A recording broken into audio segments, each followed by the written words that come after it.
The third part of our series focuses on interesting English idioms using the colours green and yellow.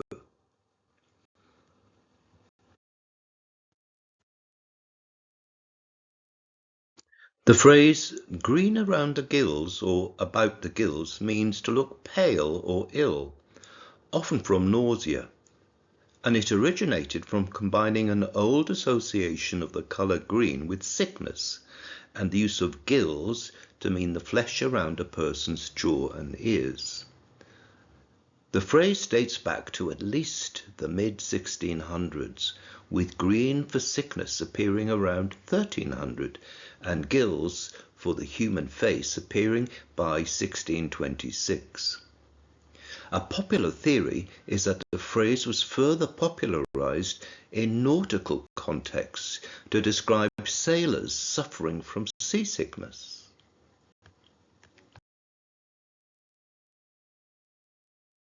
Green with envy.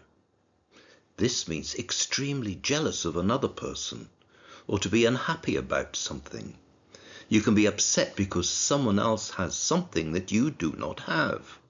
It means being envious.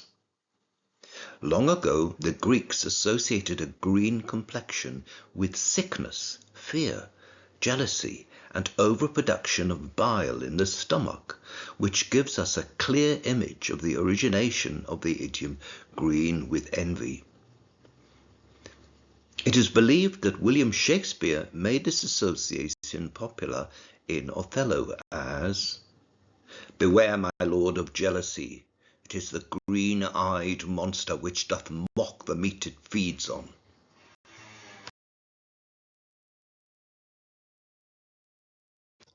To give a plan the green light is an idiom that means to provide permission, authorization, or approval to proceed with that plan or project.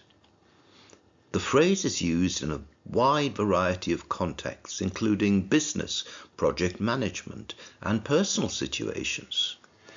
It functions as a signal that any necessary obstacles have been removed, and the action or undertaken can now move forward.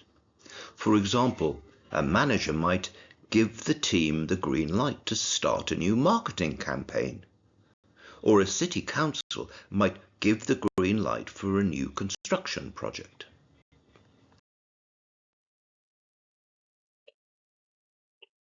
The phrase green thumb refers to a natural talent for gardening, and its origin is linked to two main theories: a literal staining from plant handling, or a legendary prize given by King Edward I of England for having the greenest thumb from shelling peas.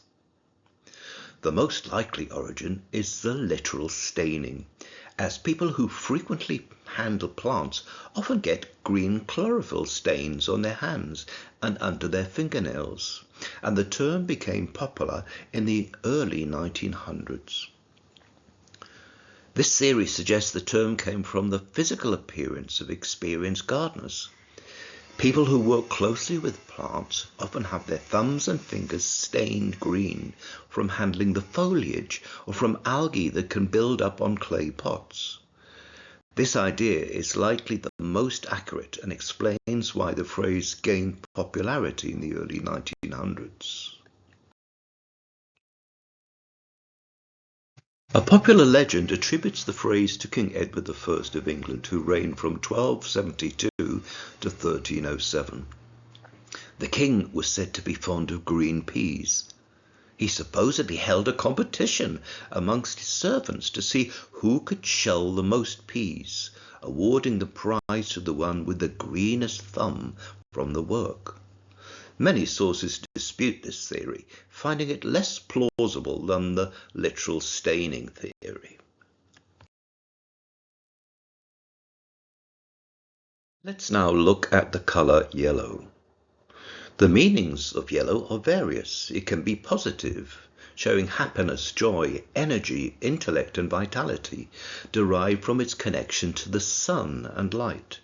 It can be negative, meaning cowardice, deceit, falsehood, and caution, which has led to associations like jaundice, crime novels, and warning signs.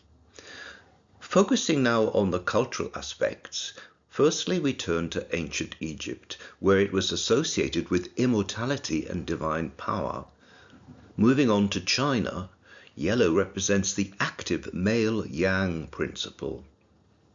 In India, yellow symbolizes purity and new beginnings, seen in traditions like weddings and the use of turmeric. In Italy, the word giallo refers to crime stories, stemming from the yellow covers of early mystery novels.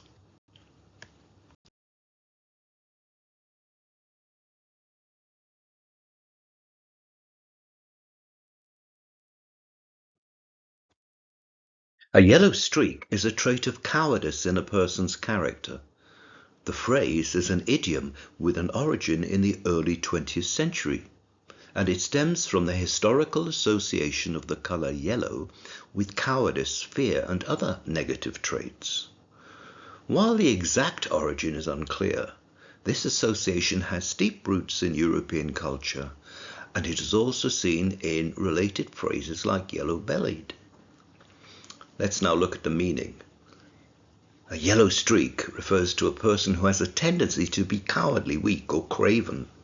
It is an informal and figurative way to describe a lack of courage in someone's personality.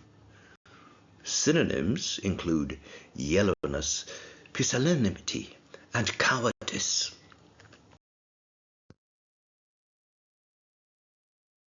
Focusing now on the origins of the term yellow streak, the idiom emerged in American English around 1910 to 1915. The underlying connection between yellow and cowardice has roots in European culture.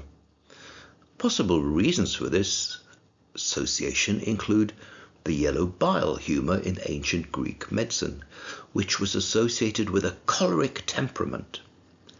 The use of yellow to mark suspected traitors in France and to identify heretics during the Spanish Inquisition is another theory. And finally, the depiction of Judas Iscariot, often a betrayer, wearing yellow in medieval paintings.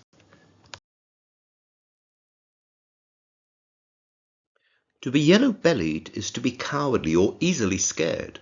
If you're yellow-bellied, you're not brave. It's the kind of word cowboys use, partner. This word originally applied to birds that literally have a yellow belly, like the yellow-bellied sapsucker. From there it came to mean an insult for cowards. If you're afraid to ask someone on a date, you're yellow-bellied. If you're easily frightened or spooked, you're yellow-bellied. A yellow belly is a person who is native to the glorious county of Lincolnshire. This is, of course, different to yellow belly, which means a coward in most places. There are as many theories about the origins of this term as there are yellow bellies themselves.